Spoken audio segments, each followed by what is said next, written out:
And we began this hour with the latest fallout from the FBI's execution of a search warrant at former President Trump's Mar-a-Lago home. That's right. Justice Department officials say government documents were, quote, likely concealed and removed from a storage closet in an effort to obstruct their investigation into the former president. The new details were released in a court filing on Wednesday. The Justice Department included this photo of documents. The files, as you can see, are clearly marked secret and top secret. CBS News Chief National Affairs and Justice Correspondent Jeff Pegues joins us now for more on this. Jeff, welcome. Great to see you. Well, you know, the old adage, a picture is worth 1,000 words. That picture certainly told a telling story. Jeff, but what are the key takeaways from the DOJ's Tuesday night filing, and what does it tell us about where this investigation is heading? Yeah, I hope we can see that image again because it is important.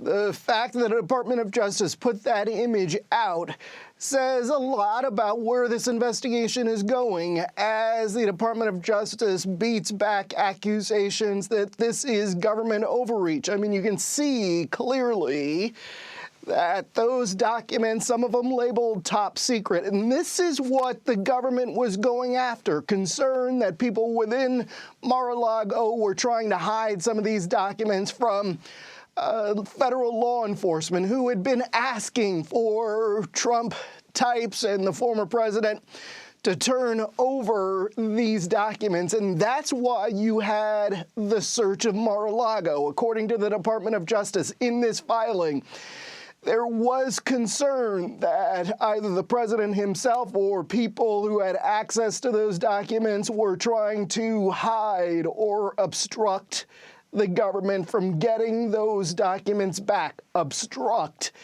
being the important term there, because it certainly seems to be shaping up that way to at least be an obstruction of justice case.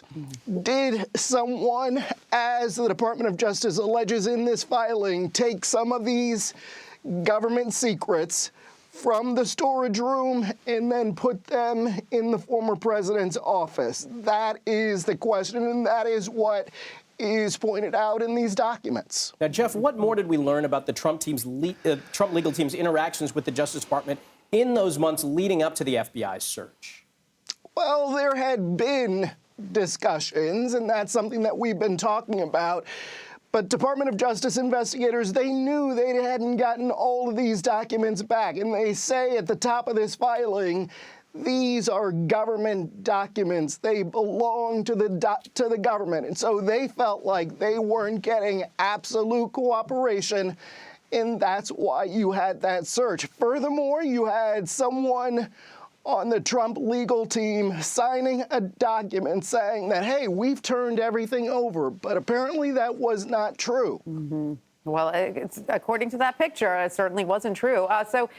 You know, Jeff, where do we stand with this special master, right? Because the Justice Department says it would be, quote, unnecessary at this point to appoint a special master to the case.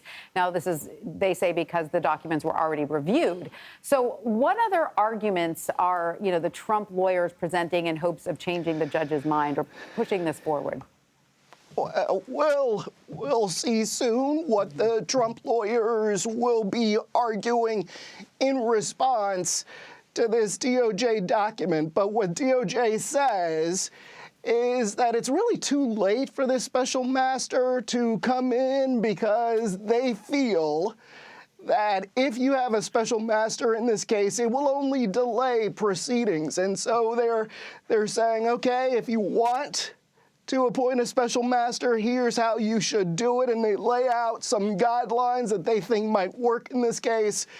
But ultimately, they're saying, hey, there's no need for that right now. We're far along in this process, and that will only delay things. But we'll see what the judge decides.